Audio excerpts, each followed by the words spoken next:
All right, thank you for staying with us. Before we go to the Kogi or off-cycle election, this time around we want to focus our attention on reactions trailing the presser that the Labour Party's presidential candidate had with regards to his reaction to the verdict of the Supreme Court affirming the President Tinubu as the winner of the presidential election. That is the focus of our discussion this time around. Now, the Supreme Court's verdict on the 2023 presidential election is still generating reaction, and the latest is from the candidate of the Labour Party in that election, Peter Obi, who said his dream for a new Nigeria has not ended with the October the 26, 2023 verdict of the Supreme Court. Mr. Obi spoke at a press conference in Abuja about 2 weeks after.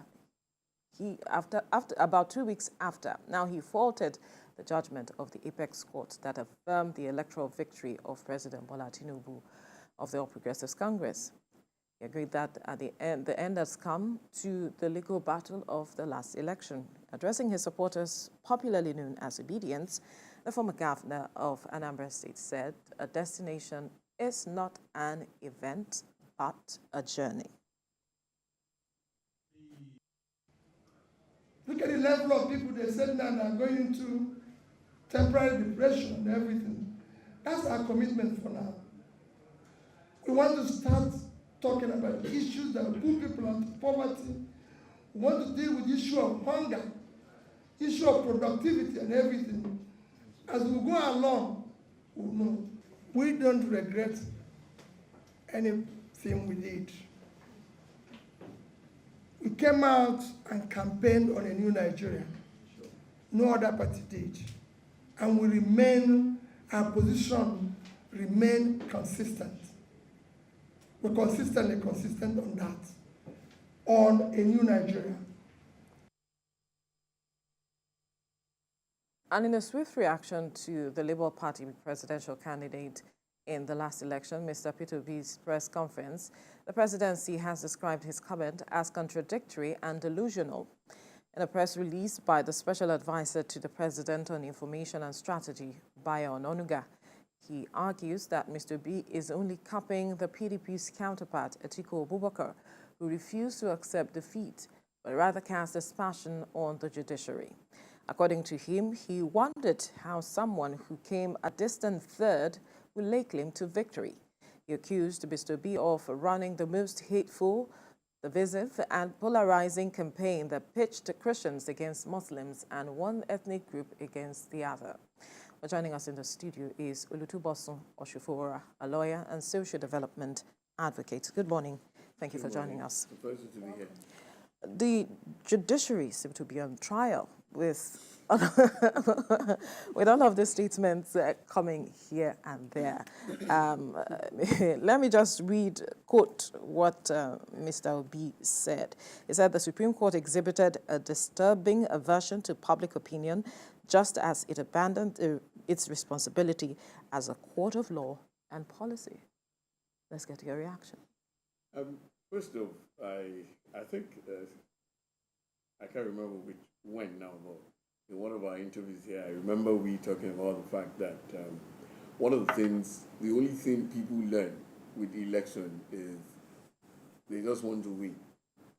They have not learned how to lose an election and how to live with the loss afterwards. So I've seen a lot of post-election loss trauma, reaction from people. That's what this is? That's basically what this is. You had your time in court. First of all, you had your time on the field. You went to the field, you lost. You didn't come second, you came third. Then you went to the court, which is part of the electoral process. We saw the verdict of the court of first instance for the presidential electoral petition, and we saw what happened. Basically, your lawyers were literally castigated for not complying by the rules, for not doing the basic things that they were supposed to do within the law. Now, we saw also when the court also came out and said that all the things you're supposed to do within time, you didn't do it. Your lawyers were supposed to do certain things, you didn't do them. at the end of the day, you went on a social media campaign. And the court said, see, we're not bound by what happens on social media. The court is bound by the law. The court is supposed to follow the law. And then you lost at that level.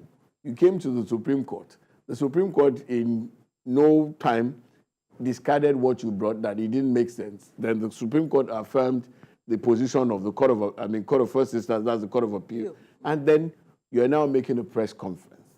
Come on. I think people should learn how to lose and move on from there. Then you're not just making a press conference. Fine, maybe you owe your constituents and your followers the duty to put a closure, right? to put a closure to the whole thing and possibly fashion how to move for the next electoral year or electoral process, which will come up in another 4 years. But you haven't done that. You berated the Supreme Court. Then you went on to say the most fascinating part of the press statement was the fact that Obi said that the Supreme Court left public opinion. Yeah. That, for me, was the same thing the Court of First Instance said. That, see, court is not ruled or governed by public opinion. The court is governed by the law. The court will follow the law. And it's the court that knows the law. You cannot bring your own law or bring emotion to play in this. This is basically what is happening here. So they've come out again with the press conference stating that they've left public opinion, then even said in the speech that the judgment is based on the law, but not on justice or what they want. And I'm like, what else do you base the judgment? So we might have to be asking, what is justice? Exactly. At this point. Basically, they're just being emotional about the whole thing. I know it costs a lot, emotionally, financially, and all kinds to go into an election. But two people cannot win in this kind of contest. You should have that at the back of your mind. You should know that, okay, we're going into this thing, we will put in our best. When we lose, we lose. Then we, arrange ourselves, come back when it's necessary. Not this one. And then, the normal thing we say that if the Supreme Court gives a verdict, then the next place to go is possibly your church or your mosque and approach your God. But not coming out to make inciting statements that the courts have, he castigated INEC. He said INEC was incompetent in the discharge of his duty. The Supreme Court was incompetent. The police, everybody was incompetent because you lost. Come on. I think it's for me, I have a lot of respect for the man, but this approach is not the best. And it puts him in a different light before some of us. If you have lost, then you came third. What happened to the person who came second? He should just be looking at you or what? So for me, I might borrow Mr. Ononiga's words that says that they're being delusional. But you see, apart from being delusional, I think there's so much ego at play here. Some people never thought, we would lose. They never imagined themselves losing the election. But it happens. Anything can happen in this kind of situation. So then what you have to do is put yourself together, put your house together, look at where you have gone wrong, look at all the things you were supposed to do, and then come back again if you have the resources and the might to come back and contest. We heard about Lincoln. We grew up knowing the story. We saw the immediate past president. He contested for as many times as possible, and then his time came. He's still a young man. He can still come back and do this thing if he has the willingness and the resources, because we know elections in this climate, it's a serious thing. Absolutely. And talking about implications of these kind of reactions, first it was Atiku Abubakar who gave a world press conference in reaction to the Supreme Court's judgment. And now Peter Obi, who came third in the election, is also speaking. And while he's saying, on one hand, I accept the verdict, I'm now going to return, back to the drawing board. Those are my words anyway. Back to the drawing board, but on the other hand, those aspersions on the judiciary. What for you are the worrying, or what for you are the biggest implications? Yeah. The implication of the statement, before we look at the implication, let's look at how the election fared. I mean, how people, like Mr. Ononuga said, the Labour Party ran a campaign, excuse me, if you look at what happened in Lagos, ethnics were basically pitched against themselves based on the campaign of this same party. The PDP was there. They didn't. We've always had the PDP and the APC. They know how they do their thing. But this time around, they came with the ethnic angle. The youths were against the elderly. I mean, what kind of campaign is that? Because you want to get then the same people put themselves into a movement. Then the court was to give a verdict. You went, erected a billboard. You put faces of justices. You were putting their numbers, calling them out in a sane society. You see, I think the authorities just decided to manage it and manage emotions by not going after people who put up such things. It's an aberration. What do you want to do? You want to destroy the country? If you do that, the country will suffer for it. And at the end of the day, if you destroy what we have, if you think what we have doesn't make sense, if you destroy it, then I wonder what you will come back to. We've seen what is happening in Palestine. We've seen what is happening in places where war has taken over because of things like this. So if you allow the same thing to happen to Nigeria, which God forbid, which we don't pray, it's not only Nigeria that will suffer. You know what the biggest thing that happened to Africa, of the West African sub-region? The entire region won't contain us. So I think statements like this should be checked, and I think reactions should be given in that regard. That you don't come out and do this because emotions are still high on this immediate past election. And what people just want is someone to jumpstart them, and then they cause chaos, and which this press conference is capable of doing.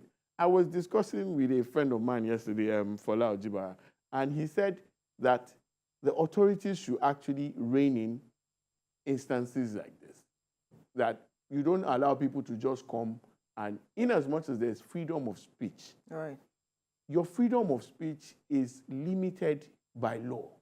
You don't just say anything. Your freedom of speech is only to the extent that it allows you to express yourself, but not to infringe on other people's rights or not to create chaos for the society. If everybody does that, or if everybody decides to go ahead and start saying what they want, you would destroy everywhere. And then when we destroy it, what would we have? We have children, we have grandchildren, people have investment, people have lives in this thing. So you can't say because you lost an election, who are you? You're just one out of 210 million people. So because of you, the country must come down? No. If they say INEC is not good, Supreme Court is not good, Court of Appeal is not good. So everybody, there's this saying in my place that, let me just leave the saying, but basically what I want to put forward is this. If you condemn everybody around you is not good, I think it's time to sit down and look at yourself. There's something wrong. Everybody cannot hate you. This is not everybody hate Chris kind of thing. So I think statements like this should not be allowed going forward because we don't know what they will come up with again. But I think there should be a closure to this thing. Put an end to it. Go back, call your people, look at where you failed. Even those who won can still look at where they didn't perform well. Absolutely. And then do a check and then come back. Do a forensic check. If you can come back, 4 years is just around the corner. I tell people that if you want to know how far time is or how short time is, borrow money. Just say, borrow me 2 million. In 4 years, I'll give you. Tomorrow, they just come and knock at your door. It's 4 years old. So come and arrange yourself. So. Interesting. But like she mentioned, the implication, especially on the confidence reposed on the judiciary as the last hope of the common man. Because recently, what you hear people say is, since the courts will decide who wins, what's the essence of coming out to vote? You see, those who don't know the courts are the ones who will come out and say, and cast aspersion. This same court will take our lives, our daily living too, every day. The court decides on people's marriage. The court decides on people's businesses. The court decides on every aspect of our lives. At that point, they're good. This same man benefited from this same court, this same Supreme Court. So the day the thing didn't go his way, then the court is no longer good. Are you joking? That doesn't, it's infantile. Because it's only a baby that will cry when things are not going. I have a 1-year-old. You know, he just wants everything to come his way. The day he doesn't, when you don't look in his direction or you don't allow him, he will throw tantrums and everything. Those are things, but you know, those are things you leave at the realm for kids, not at this level where we are. You just come out, you stand and say, because they didn't give me this thing, we will tear everything down. Because they didn't give me this thing, you're bad, everybody's bad, everybody's bad. Come on, it doesn't sound right. It doesn't sound right. It doesn't So make what it. you're saying is such statements do not have attendant implication on the minds of the average Nigerian because this person wields some level of influence. It on his own people. See, elections are over. Right. If you, like they say in the street parlance, if you do anyhow, you will see anyhow. Elections are over. If you come out again and try to whip up sentiments like you did during the election, the authorities are there to check you. You can't do that forever. It's just for a period of time. You know, during the election, the ruling party was in power. If they do anything, if the authorities do anything against the opposition, they will say you're stifling them, you're doing this. Now elections are over. If you still come out and you're living in the election period when everybody has moved on, Supreme Court has given verdict, and you say you want to scatter everywhere, the authorities are there to check you, and they will put you where you belong. That's basically what it is. Especially as there are also reports, I think, following the Peter Obi conference, there were reports of, some groups, perhaps sympathetic to him, planning to stage a protest. They said they were, gathering funds and, all the other logistics considerations to stage a protest now against the Supreme Court judgment. And, in other African countries, we probably have heard of that. But in Nigeria, where is the place for that? You know, the fact that people don't understand that there should be a closure to certain things or to almost everything is what is playing out here. Because basically, like I said, you've gone to the field, you lost. You've gone to the court, you lost. I mean, you went to the court of first instance, you went to the final point, then you've lost. Common sense dictates that you arrange yourself, count your losses, move on. We saw elections in America. We saw Al Gore. We saw what happened. He said America is bigger than whatever he wants to achieve. And he left it. As controversial as that election was with Bush, we saw what happened with Trump. When Trump came and told the people to invade the Capitol, you saw the attendant effect. At the end of the day, he was made to stand trial. We saw when, they put him before us and they had to he literally was almost jailed for that thing. If the biggest democracy can do that to a former president, if you come and do the same thing here, we have laws. As porous as you may think the laws in Nigeria, if you do things in violation of the law, there are authorities, there are laws that will check you. Because if the Supreme Court has given a verdict, I understand quite well. Let's not be emotionless. The fact is this: if you look at Asiwaju won with almost 9 million votes, Atiku had about 7 million, Obi had 6 million. You're looking at 13 million people who voted for certain candidates who didn't win. They may not particularly be happy or excited as the people who won. But that does not give them the liberty to now say, okay, because we didn't win, we will destroy everywhere. No, it doesn't work like that. That's why election is a cycle. There's a 4-year cycle for this administration. Once they perform, whether well or badly, come back in 4 years. Then he declared that they are now opposition. Yes, that was where I was going, to become a formidable opposition, and that they were going to take the message of a new Nigeria, which is what they were canvassing on, to the grassroots. I want to believe that he learned his lessons, that campaigns are not perhaps basically on social media as it is. That's how I see it, though. Well, the court made them realize that. And, and you see, the whole campaign thing, initially when they came and said they didn't have structure, they did not listen. They were fighting everybody. They were boasting and telling us that, see, we will show you what we have. By the time they brought what they had, it didn't measure up. And then, for whatever reason, they just couldn't snap out of that emotion. And then they went on a tantrum. Now they've realized, I hope they have, now you know that politics is local. My grandmother in the village is not on social media. Rant all you want. Get all the likes you want. Likes don't translate to vote. All these things, all this appellation you get on social media, they don't translate. Election is a different ballgame. And I hope they have learned. And if they take this seriously, who says they can't put up a better showing by the next 4 years? So nobody is stopping them from doing that. So if you know that you have lost and you have counted, you've done a forensic check on how you fared, then look at all the places where you failed. If you didn't go local, go local. Because one of the things that worked against them was, I remember quite well when they said we have about 186,000 polling units. They had 130,000 agents. What happens to the 56,000? They asked them, they said, we will use agents from other parties. How? You know, my late dad used to tell me that elections are won and lost at the planning stage. If you cannot win on paper, you can't win on the battlefield. You've left 56,000 polling units to God or to nature to handle for you, or to people you don't know. And then you want, so at the end of the day, when they say, oh yeah, go and bring the places you said they rigged, bring all those things, you couldn't produce anything. Now you look at the Supreme Court and start blaming the Supreme Court for your losses. Are you joking? The election is not play. It's a serious business.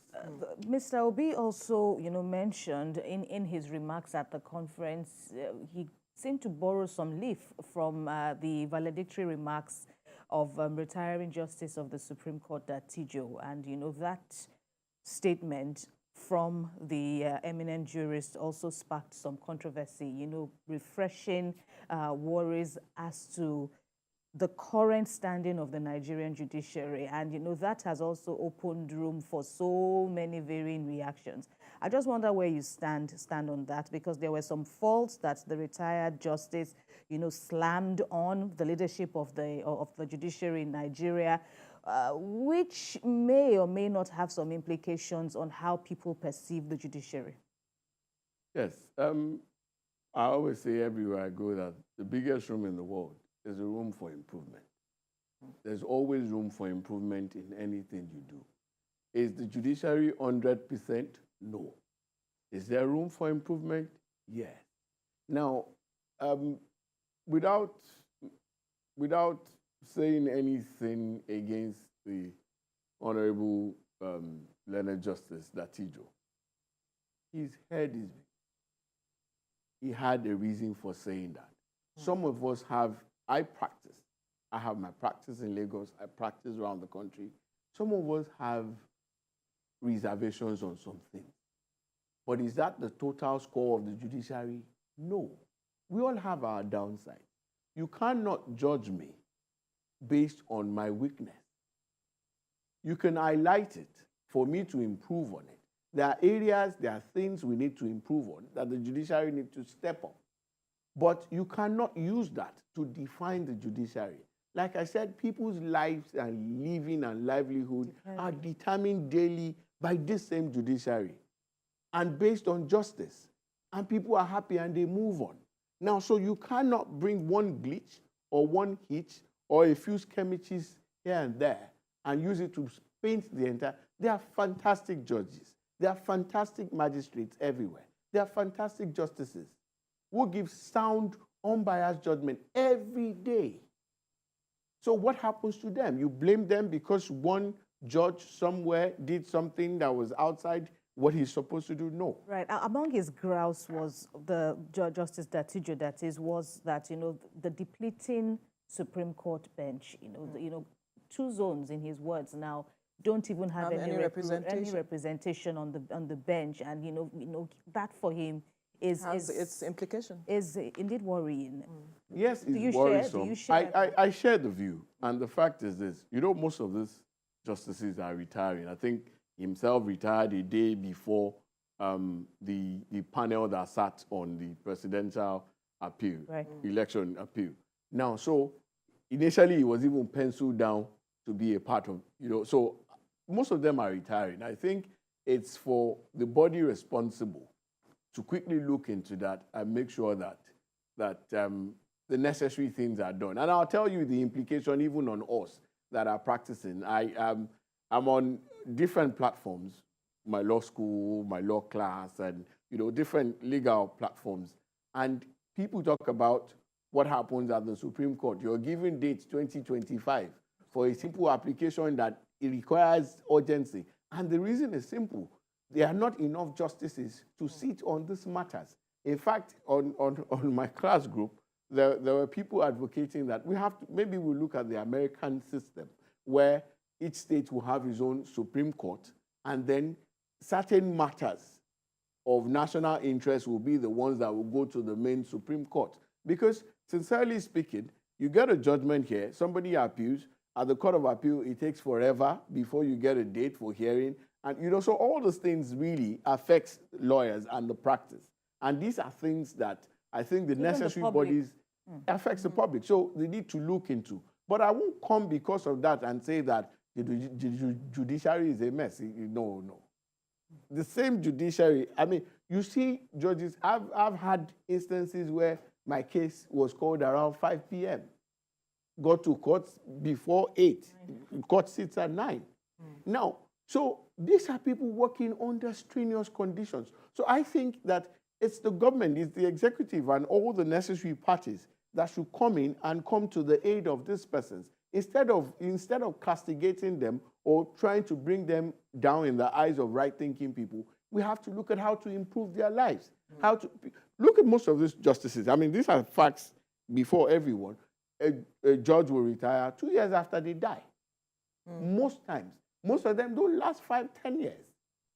Even when they are agile, because of the accumulated stress, now the tension. We are even having reports of them dying, people dying now they are even dying on the job. Yeah. And then someone has died in the line of duty. Then you now come and say that they are not trying their best. Someone has given his life. What else do you want? If you want blood, they've given it. If you want life, they've given it. Then you now come and say, so what else do you want? You want to bring the heavens down. Come on. So for me, I think the judiciary needs to breathe. From this allegation. They should allow the judiciary to breathe. All right. Okay.